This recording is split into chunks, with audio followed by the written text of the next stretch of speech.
पूरी इकॉनमी आजकल हमारी स्ट्रगल कर रही है क्योंकि हमारे फॉरेन एक्सचेंज रिजर्व्स नहीं है। अब ये फॉरेन एक्सचेंज रिजर्व्स जो होते हैं ये नेसेसरी होते हैं आपको इंपोर्ट करते हुए, ख़ास तौर पे तेल, पेट्रोल, डीजल। बाकी चीज़ें भी जो इंपोर्ट हो रही हैं वो भी सारी डॉलर के ज़रिए ही होती हैं। लेकिन ये चीज़ पेट्रोल, डीजल, तेल हो गया, ये आपकी पूरी माशत के लिए बहुत ज़रूरी होते हैं क्योंकि हर चीज़ इसके ऊपर डिपेंडेंट होती है। तो इस वजह से आजकल बहुत मसाइल आ रहे हैं मुख्तलिफ ऑयल मार्केटिंग कंपनीज के लिए, रिफाइनरीज के लिए, हुकूमत के लिए, कि वो लोग कैसे इंपोर्ट करें और आगे के लिए।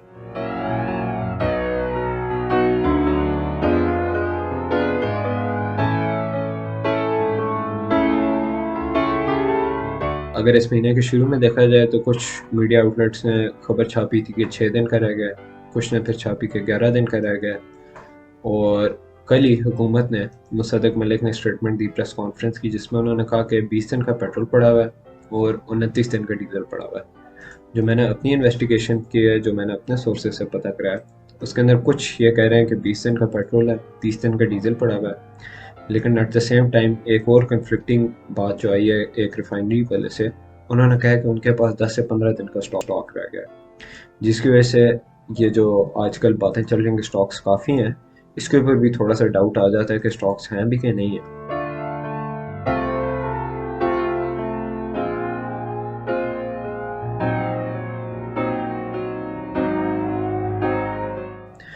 अब ये दोनों हो सकती हैं, मार्केट के अंदर शॉर्टेज भी हो सकती है और होल्डिंग भी चल रही है एक्टिवली। शॉर्टेज के बारे में हम लोग बात करें तो जो मेरी अपने सोर्सेज से बात हुई है वो कहते हैं कि पाकिस्तान में 36 ऑयल मार्केटिंग कंपनीज हैं। अब उनमें से 5 बड़ी ऑयल मार्केटिंग कंपनीज हैं जिनके पास इतने फाइनेंशियल रिसोर्सेज हैं कि वो लोग आगे फ्यूचर के लिए इंपोर्ट कर सकते हैं और बैंक्स उनको सपोर्ट कर सकती हैं। बैंक्स को लगता है कि अपने जो लोन्स या जो इनके साथ इनके फाइनेंशियल एग्रीमेंट्स हैं उनको ऑनर करेगा। जबकि जो छोटी ओएमसीज हैं, जो आपको मेजर शहरों में नहीं मिलती, जो कि ज़्यादातर छोटे इलाकों में या गांव वगैरह के इलाकों में या रिमोट एरियाज़ में मिलती हैं, वो ऑयल मार्केटिंग कंपनीज जो है स्ट्रगल कर रही हैं क्योंकि उनको बैंक जो है क्रेडिट नहीं एक्सटेंड करी। क्योंकि जैसे मुआशी हालात हैं, सारों को बहुत ज़्यादा रिस्क लेने की आजकल रिस्क नहीं ले रहे। अगर होर्डिंग की बात की जाए पहले, तो उसके अंदर पहला सवाल उठता है कि कौन होर्डिंग कर कौन रहा है। होर्डिंग का मतलब है कि आप पेट्रोल पंप के सप्लाईज को आपने रोका हुआ है, आपके पास इन्वेंट्री पड़ी हुई है, फिर भी आप उसको बेच नहीं रहे, आपने वो संभाल कर रखा हुआ है। तो कौन कर रहा है इसके अंदर? जो कुछ लोग कहते हैं कि वो ऑयल मार्केटिंग कंपनीज भी एक्टिवली पार्टिसिपेट कर रहे हैं, लेकिन ज़्यादातर जो केसेस में सामने आ रहा है वो ये है कि इंडिपेंडेंट पेट्रोल पंप डीलर्स ये कर रहे हैं। अब इंडिपेंडेंट डीलर्स के बारे में अगर बात करें, डीलर ओन पंप्स इनको कहा जाता है। इसके बारे में बात की जाए तो इनको समझते हैं ऐसे कि अगर पेट्रोल पंप आपको नज़र आता है शेल का, उसके ऊपर शेल की सारी ब्रांडिंग हुई हुई है, शेल का नाम लिखा हुआ है, शेल के ट्रेनिंग भी शेल ने दी है, सारा पेट्रोल भी शेल से आता है।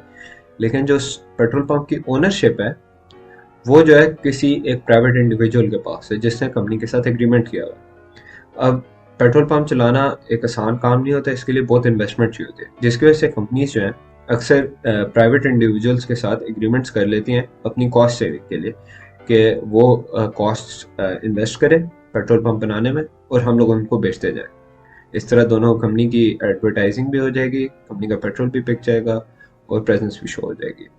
दूसरी किस्म की जो ओनरशिप है वो होती है company owned petrol pumps. Company owned petrol pumps के अंदर बिल्कुल ये होता है कि कंपनी ने इन्वेस्टमेंट किए और सारा जो ऑपरेशंस हैं, जो रनिंग है, वो कंपनी के हाथों में और कंपनी के कंट्रोल में है। लेकिन जो इंडिपेंडेंट डीलर्स वाले पेट्रोल पंप्स हैं, इनमें ओवरसाइट कम होती है और कंपनी इतने एक्शंस नहीं ले सकती, अपने पावर नहीं एक्सरसाइज कर सकती क्योंकि वो प्राइवेटली ओन्ड है। तो इस वजह से ज़्यादातर जो ये होर्डिंग की बातें सामने आ रही है वो प्राइवेटली ओन्ड पेट्रोल पंप्स में आ रही है, जो कि किसी और कंपनी के ब्रांड के नीचे प्राइवेटली ओन्ड है, लेकिन वो लोग आगे पेट्रोल पंप नहीं बेच रहे। Even though company owned petrol pump पे आप जाएं तो वहाँ पर आपको मिल जाएगा पेट्रोल।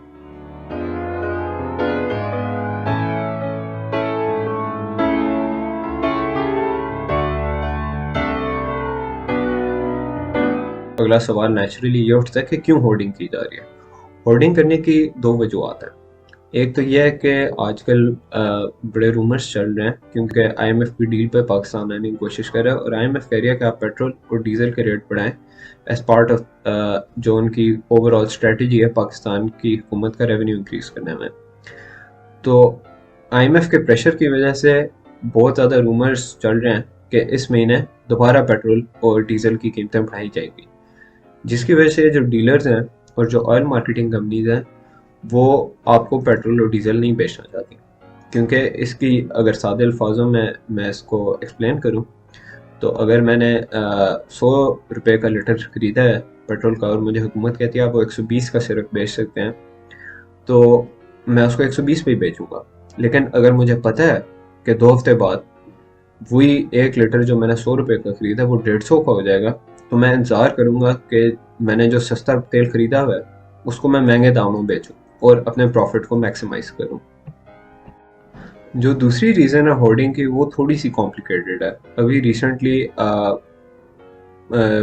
PKR पाकिस्तानी रुपी और डॉलर का जो एक्सचेंज रेट है वो काफ़ी बड़ा है, तो इससे जो है पूरी इकोनॉमी को एक तरह से नुकसान हुआ जाता है। क्योंकि पहले जहाँ पर आप 250 रुपये का $1 खरीद सकते थे अब 270 का वही डॉलर आपको मिलेगा।